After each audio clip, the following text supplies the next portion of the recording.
আমাদের পৃথিবীতে যখন বৃষ্টি হয় তখন আকাশ থেকে জল মাটিতে পড়ে, কিন্তু কখনো কখনো জলের সাথে সাপ, ব্যাঙ বা মাছও পড়তে শোনা যায়, যা আমাদের অবাক করে দেয়।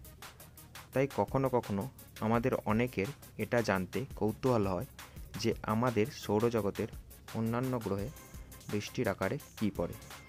তো আসুন জেনে নেওয়া যাক। হিরে। প্রথমেই শুরু করা যাক মহিলাদের সবচেয়ে প্রিয় জিনিস হিরে দিয়ে। বিজ্ঞানীদের অনুমান বৃহস্পতি, শনি, ইউরেনাস ও নেপচুনে হিরের বৃষ্টি হয়।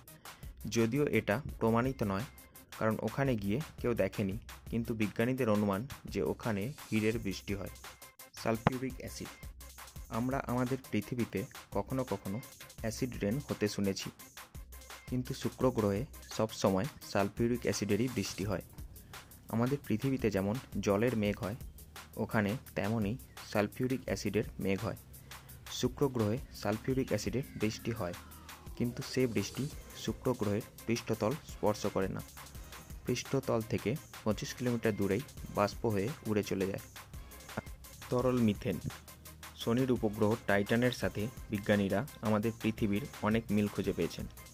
পৃথিবী ছাড়া টাইটান একমাত্র গ্রহ যেখানে তরল বৃষ্টি গৃহপৃষ্ঠে আছড়ে পড়ে, কিন্তু ওখানে জলের জায়গায় তরল মিথেনের বৃষ্টি হয়। এবং পৃথিবীতে যেমন নদীনালা দিয়ে জল বয়ে যায়, ওখানে তেমনই নদীনালা দিয়ে তরল মিথেন বয়ে যায়। কাঁচ। বিজ্ঞানীরা পৃথিবী থেকে 63 আলোকবর্ষ দূরে একটি এলিয়ান গ্রহ খুঁজে পেয়েছেন, যার নাম দেওয়া হয়েছে HD 189733b। এখানে নাকি কাঁচের বৃষ্টি হয়। এগুলির মধ্যে কোনোটিই যদিও এখনও প্রমাণিত হয়নি। এগুলি সবই বিজ্ঞানীদের ধারণা। যাই হোক, আপনাদের কী মনে হয়, এগুলি সম্ভব না অসম্ভব? আমাদের কমেন্ট করে জানান। আর যদি ভিডিওটি ভালো লাগে তাহলে ভিডিওটিকে লাইক করুন এবং আমাদের চ্যানেলটিকে সাবস্ক্রাইব করুন।